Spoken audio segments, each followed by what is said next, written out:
Back तो कबूतर पे बात हो रही है और खास तौर पे कबूतर के साथ जुड़े हुए हेल्थ इश्यूज पे। मामला मुंबई का है लेकिन बात तो पूरे देश की है। तो डॉक्टर साहब से बात हो रही थी, पल्लवी जी से बात हो रही थी, अब तो स्टूडियो में ही आ चुकी हैं। पल्लवी मैम, तो आपने सुना डॉक्टर साहब ने कहा कि कितना सेंसिटिव है ही उनका एक पेशेंट्स की अभी अभी जान चली गई अनफॉर्चुनेटली इसके कारण, और कई और पेशेंट जो उनके पास आते हैं उनके ब्लड सैंपल्स ये प्रूव करते हैं कि जो रीज़न है वो पिजन्स हैं। दूसरे रीजंस भी हैं लेकिन उनका कहना है कि ये भी उतना ही खतरनाक रीज़न है और इसकी भी संख्या ठीक ठाक है। मैं सबसे पहले तो डॉक्टर साहब का शुक्रिया अदा करना चाहती हूँ कि उन्होंने 100 से ज़्यादा रीज़न सही करके खुद कबूल किया हुआ है और वो ज़्यादा रोज़ इसमें काम करते हैं। डॉक्टर साहब, ये एक KEM का रिपोर्ट है मेरी हाथ में। सो इस KEM की रिपोर्ट में उन्होंने जो रिसर्च किया हुआ है, according to that asthmatic patients का उन्होंने रिसर्च करने के बाद में जब आप बहुत देर से उनके पास में जाते हो तब ये कहीं जाके HP की तरफ बढ़ता है।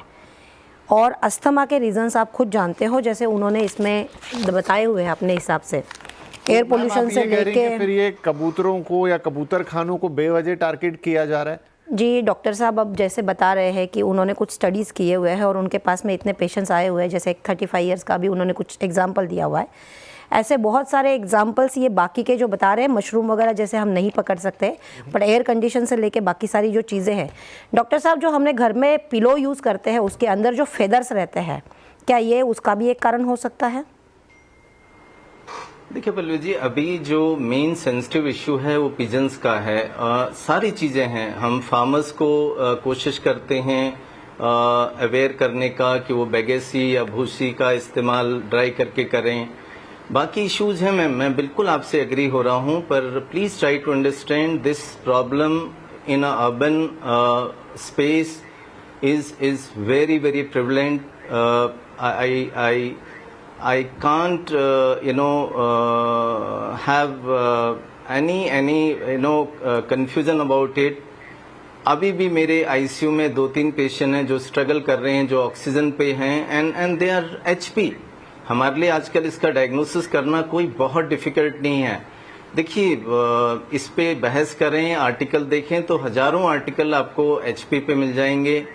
जो आप अस्थमा कह रही हैं, ये थोड़ा सा मुद्दे से अलग जाने की बात है। तो अनफॉर्चुनेटली खैर ये मुद्दा बहुत बड़ा है, लेकिन आज का जो आधा घंटा था डॉक्टर साहब और पल्लवी मैम दोनों, वो मेरा समाप्त हो गया। आपने भी बहुत वैलिड पॉइंट्स यहाँ पर दिए हैं। 30 सेकंड हार्डली मेरे पास, उससे ज्यादा। जी थैंक यू सो मच।